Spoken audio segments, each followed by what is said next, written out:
নগাঁও ডাম্পাৰৰ বিৰুদ্ধে MVIৰ অভিযান বিগত 30 তাৰিখৰ পৰাই ডাম্পাৰৰ বিৰুদ্ধে চলাই থকা হৈছে অভিযান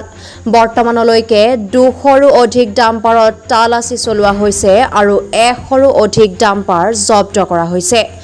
নথি পত্ৰবিহীন ডাম্পাৰ আৰু নম্বৰ প্লেট বিহীন ডাম্পাৰৰ জৰিমনা বিহা হৈছে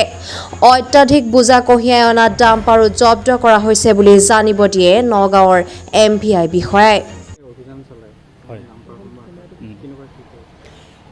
এই ডাম্পাৰৰ ওপৰত আমাৰ অভিযানটো আপোনাৰ 30 এপ্ৰিলৰ পৰা স্পেচিয়েলি চলি আছে আমাৰ এটা কমিশনাৰ ছাৰৰ এটা নিৰ্দেশ আছিলে যে ডাম্পাৰৰ ওপৰত এটা অভিযান চলাব লাগে আৰু আপোনালোকে জানেই বিভিন্ন সময়ত ডাম্পাৰৰ কাৰণে বহুত এক্সিডেণ্ট দুৰ্ঘটনাবিলাক হৈ আছে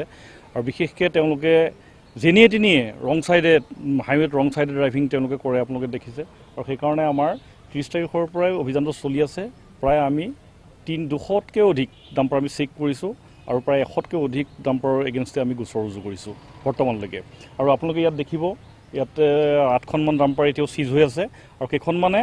আপোনাৰ জৰিমনা বিহিও ওলাই গৈছে জৰিমনা দি পেলাই ওলাই গৈছে তেওঁলোকে হয় দেখিবলৈ পোৱা যায় ডাম্পাৰ এইবিলাকৰ পিছপিনে আপোনাৰ নাম্বাৰ প্লেট নাথাকে ইয়েছ হয়